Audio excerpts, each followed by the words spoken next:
ಎಲ್ಲರಿಗೂ ನಮಸ್ಕಾರ. Amitha's kitchen and life ಸ್ಟೈಲ್ಗೆ ಸ್ವಾಗತ. ಸ್ನೇಹಿತರೆ ನೋಡಿ, ನಮ್ಮ ಕೋಕೋನಟ್ ದೋಸೆ ಯಾವ ರೀತಿ ಬಂದಿದೆ ನೋಡಿ. ತುಂಬ ಸಾಫ್ಟಾಗಿ ನೋಡಿ, ಕಣ್ಣು ಬಿದ್ದಿದೆ ಗೂಡು ದೋಸೆ. ಯಾಕಂದ್ರೆ ಬನ್ನಿ ಸ್ನೇಹಿತರೆ, ಅಮಿತಾಸ್ ಕಿಚನ್ಗೆ ಹೋಗುವ ರೆಸಿಪಿಯನ್ನು ನೋಡಿಕೊಂಡು ಬರುವ. ರೆಸಿಪಿ ನೋಡಲಿಕ್ಕೆ ಮೊದಲು ಹಾಗೆ ಈ ರೆಸಿಪಿ ನಿಮಗೆ ಇಷ್ಟ ಆದರೆ ವಿಡಿಯೋ ನೋಡಿದ ನಂತರ ಒಂದು ಲೈಕ್ ಮಾಡಿ ಆಯಿತಾ. ಹಾಗೆ ನಿಮ್ಮ ಫ್ಯಾಮಿಲಿ ಫ್ರೆಂಡ್ಸ್ಗಳಿಗೆಲ್ಲ ಶೇರ್ ಮಾಡಿ. ಚಾನಲ್ಗೆ ಯಾರಾದರೂ ಹೊಸಬ್ರಿದ್ರೆ ಪ್ಲೀಸ್ ಸಬ್ಸ್ಕ್ರೈಬ್ ಮಾಡಿಕೊಂಡು ಚಾನಲನ್ನು ನೋಡಿ. ಹಾಗೆ ನೋಡಿ ಎಷ್ಟು ಚೆನ್ನಾಗಿ ನಮ್ಮ ತೆಂಗಿನಕಾಯಿ ಗೂಡು ದೋಸೆ ಬಂದಿದೆ. ಹಾಗೆ ಚಟ್ನಿ ಕೂಡ ಮಾಡಿದ್ದೇನೆ. ಯಾವ ರೀತಿ ಚಟ್ನಿ ಮಾಡಿದ್ದೇನೆ ಅಂತ ಕೂಡ ಈ ವಿಡಿಯೋದಲ್ಲಿ ಹಾಕಿದ್ದೇನೆ. ವಿಡಿಯೋ ಸ್ಕಿಪ್ ಮಾಡದೆ ಪೂರ್ತಿ ನೋಡಿ. ಹಾಗಾದರೆ ಬನ್ನಿ ಅಮಿತಾಸ್ ಕಿಚನ್ಗೆ ಹೋಗುವ, ರೆಸಿಪಿ ನೋಡಿಕೊಂಡು ಬರುವ. ಸ್ನೇಹಿತರೆ, ಇಲ್ಲಿ ನಾನು ದೋಸೆ ಅಕ್ಕಿಯನ್ನು ಈ ಕಪ್ಪಲ್ಲಿ 1 ಕಪ್ಪಿನಷ್ಟು ದೋಸೆ ಅಕ್ಕಿ ತಗೊಂಡಿದ್ದೇನೆ. ಬೆಳ್ತಿಗೆ ಅಕ್ಕಿ. ಇದನ್ನೊಂದು 7 ಗಂಟೆಗಳಷ್ಟು ಹೊತ್ತು ನೆನೆ ಹಾಕಿದ್ದೇನೆ. ಹಾಗೆ ಅದಕ್ಕೆ 1 ಸ್ಪೂನ್ನಷ್ಟು, ಈ ಸ್ಪೂನಲ್ಲಿ 1 ಸ್ಪೂನ್ನಷ್ಟು ಮೆಂತೆಯನ್ನು ಕೂಡ ಹಾಕಿ, ಜೊತೆಯಲ್ಲಿ 2 ಕೂಡ ಹಾಕಿ ಚೆನ್ನಾಗಿ ವಾಶ್ ಮಾಡಿದ್ದೇನೆ. ಒಂದು 3 ಸಲ ಚೆನ್ನಾಗಿ ವಾಶ್ ಮಾಡಿ ಒಂದು 7 ಗಂಟೆಗಳ ಕಾಲದಷ್ಟು ನೆನೆಯಲಿಕ್ಕೆ ಬಿಟ್ಟಿದ್ದೇನೆ. ಆನಂತರ ಕೂಡ 1-2 ಸಲ ವಾಶ್ ಮಾಡಿದ್ದೇನೆ. ಚೆನ್ನಾಗಿ ವಾಶ್ ಆಗಬೇಕು. ಟೋಟಲ್ ಇದು 7 ಗಂಟೆಗಳಷ್ಟು ನೆನೆ ಹಾಕಿದ್ದೇನೆ. ಇದನ್ನೀಗ ಪಕ್ಕಕ್ಕಿಟ್ಟುಕೊಳ್ಳುವ.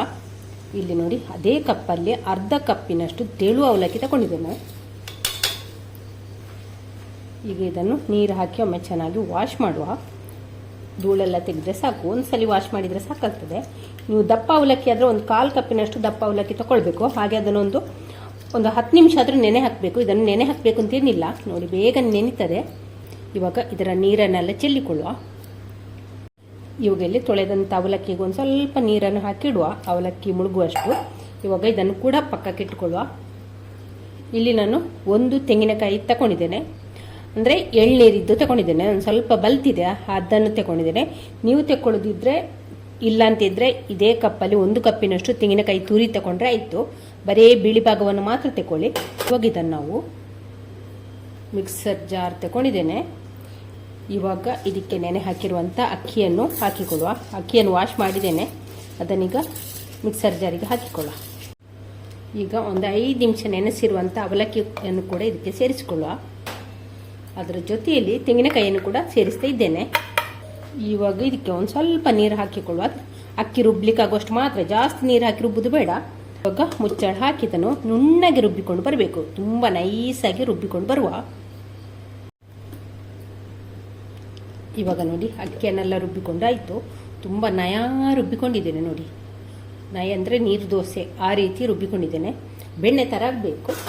ಇವಾಗ ಇದನ್ನೊಂದು ತೋಪಿಗೆ ಹಾಕಿಕೊಳ್ಳುವ. ಇವಾಗ ಇಲ್ಲಿ ಮಿಕ್ಸರ್ ಜಾರಿಗೆ ಒಂದು ಅರ್ಧ ಗ್ಲಾಸ್ ನೀರು ಹಾಕಿ ತೊಳೆದಂಥ ನೀರನ್ನು ಕೂಡ ಸೇರಿಸಿಕೊಳ್ಳುವ. ಚೆನ್ನಾಗಿ ಕಲಸಿಕೊಳ್ಳ ನೋಡಿ. ಹಿಟ್ಟನ್ನು ಈ ರೀತಿ ಕಲಸಿಕೊಂಡಿದ್ದೇನೆ ನೋಡಿ. ಇವಾಗ ಇದಕ್ಕೆ ಪ್ಲೇಟು ಮುಚ್ಚಿ ಒಂದು 7 ಗಂಟೆಗಳಷ್ಟು ಹೊತ್ತಿ ಹೀಗೆ ಬಿಡುವ. ಹಿಟ್ಟು ಹುದುಗಲಿ. ಇವಾಗ ನೋಡುವ, ಹಿಟ್ಟನ್ನು ಕಲಸಿಟ್ಟು 8 ಗಂಟೆಗಳ ಹೊತ್ತೇ ಆಯಿತು.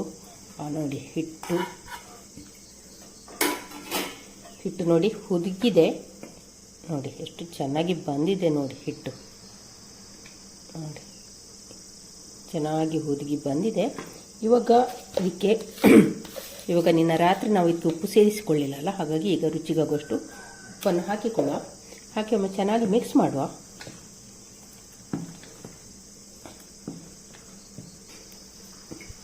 ಇವಾಗ ಒಂದು 2 ನಿಮಿಷ ಇದನ್ನು ಹೀಗೆ ಮುಚ್ಚಿಡುವ. ಇವಾಗ ದೋಸೆಗೊಂದು ಚಟ್ನಿ ಮಾಡಿಕೊಳ್ಳುವ.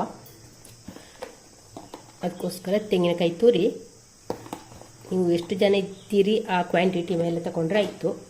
ಹಾಗೆ ಅದಕ್ಕೊಂದು 2 ಟೇಬಲ್ ಸ್ಪೂನ್ನಷ್ಟು ಹುರಿಗಡಲೆ, 1 ಇಂಚಿನಷ್ಟು ಶುಂಠಿ, ರುಚಿಗಾಗುವಷ್ಟು ಹುಳಿ, 1 ಎಸಳು ಬೆಳ್ಳುಳ್ಳಿ, ಸಣ್ಣ ತುಂಡು ಈರುಳ್ಳಿ, ರುಚಿಗಾಗುವಷ್ಟು ಉಪ್ಪು. ಹಾಗೆ ಇಲ್ಲಿ ಪುದೀನ ಸೊಪ್ಪು ಕೂಡ ತಗೊಂಡಿದ್ದೇನೆ. ಇವಾಗ ಇದನ್ನು ನಾವು ಕೊನೆಗೆ ಹಾಕಿ ರುಬ್ಬಿದ್ರೆ ಆಯಿತು. ಇದರ ಜೊತೆಯಲ್ಲಿ ಇವಾಗಲೇ ಹಾಕಿಕೊಳ್ಳೋದು ಬೇಡ. ಚಟ್ನಿ ಸ್ವಲ್ಪ ನಯ ಆದ ಮೇಲೆ ಪುದೀನ ಸೊಪ್ಪು ಹಾಕಿಕೊಂಡು ಗ್ರೈಂಡ್ ಮಾಡಿದರೆ ಆಯಿತು. ಇವಾಗ ರುಬ್ಲಿಕ್ಕಾಗುವಷ್ಟು ನೀರು ಹಾಕಿ, ಚಟ್ನಿ ಅಂತ ಹೇಳುವಾಗ ಮೆಣಸು ಬೇಕಲ್ಲ, ಮೆಣಸು ಹಾಕಲಿಕ್ಕೆ ಮರ್ತೋಗಿದೆ. ಇವಾಗ ಮೆಣಸು 1-2 ಮೆಣಸನ್ನು ಹೀಗೆ ಕಟ್ ಮಾಡಿ ಹಾಕಿದ್ದೇನೆ. ಗಾಂಧಾರಿ ಮೆಣಸಲ್ಲಿ ಕೂಡ ಚಟ್ನಿ ಮಾಡಿಕೊಳ್ಬೋದು. ಇನ್ನಿದನ್ನು ನಾವು ನಯವಾಗಿ ರುಬ್ಬಿಕೊಳ್ಳ. ಚಟ್ನಿ ಕೂಡ ರುಬ್ಬಿಕೊಂಡಾಯಿತು ನೋಡಿ. ಪುದೀನ ಸೊಪ್ಪನ್ನು ಹಾಕಿಕೊಂಡಿದ್ದೇನೆ ಕೊನೆಗೆ. ಪುದೀನ ಸೊಪ್ಪು ಹಾಕಿ ಒಂದು 2 ರೌಂಡ್ ತಂದಿದ್ದೀನಿ. ಹಾಗೆ ಅದ್ರ ಜೊತೆಲಿ ಬೇಕಾದರೆ ಕೊತ್ತಂಬರಿ ಸೊಪ್ಪನ್ನು ಕೂಡ ಹಾಕಿಕೊಳ್ಬೋದು. ಇವಾಗ ಇದನ್ನೊಂದು ಬೌಲಿಗೆ ಹಾಕಿಕೊಳ್ಳುವ. ಇವಾಗ ಚಟ್ನಿಗೊಂದು ಒಗ್ಗರಣೆಯನ್ನು ಮಾಡಿಕೊಳ್ಳುವ. ನಾನು ದೋಸೆ ಮಾಡುವಾಗ ಎಣ್ಣೆಯನ್ನು ಬೇಯಿಸಲಿಲ್ಲ, ಹಾಗೆ ಇಲ್ಲಿ ಚಟ್ನಿಗೆ ಒಂದು ಸ್ವಲ್ಪ ಒಗ್ಗರಣೆ ಮಾಡಿದೆ. ತೆಂಗಿನೆಣ್ಣೆ, ಸಾಸಿವೆ, ಉದ್ದಿನಬೇಳೆ, ಬೆಳ್ಳುಳ್ಳಿ ಮತ್ತು ಒಣಮೆಣಸು ಹಾಕಿಕೊಂಡು ಒಗ್ಗರಣೆ ಮಾಡಿದ್ದೇನೆ. ಇಲ್ಲಿ ತವವನ್ನು ಸ್ಟವ್ ಮೇಲೆ ಕಾಲಿಗೆ ಇಟ್ಟಿದ್ದೇನೆ. ಈಗ ಒಂದು ಸ್ವಲ್ಪ ನೀರು ಹಾಕಿ ಕಾವಲಿಯನ್ನೊಮ್ಮೆ ಚೆನ್ನಾಗಿ ಒರೆಸಿಕೊಳ್ಳುವ. ಇವಾಗ ಇದಕ್ಕೆ ದೋಸೆ ಹಿಟ್ಟನ್ನು ಹಾಕಿಕೊಳ್ಳ. ಹಾಕಿ ಒಂದು ಸ್ವಲ್ಪ ಅಗಲ ಮಾಡಿಕೊಳ್ಳ.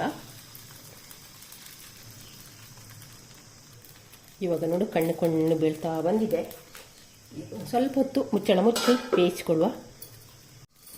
ಇವಾಗ ನೋಡುವ, ನೋಡಿ ತೆಂಗಿನಕಾಯಿಯ ಗುಡು ದೋಸೆ ಎಷ್ಟು ಚೆನ್ನಾಗಿ ಬಂದಿದೆ, ಎಷ್ಟು ಕಣ್ಣಾಗಿ ಬಂದಿದೆ ನೋಡಿ. ಹಾಗೆ ನಾವು ಸೋಡಾ ಆಗಲಿ ಉದ್ದಿನಬೇಳೆ ಆಗಲಿ ಏನನ್ನು ಕೂಡ ಹಾಕಲಿಲ್ಲ ನೋಡಿ, ಅಂದರೂ ಕೂಡ ಎಷ್ಟು ಚೆನ್ನಾಗಿ ಬಂದಿದೆ.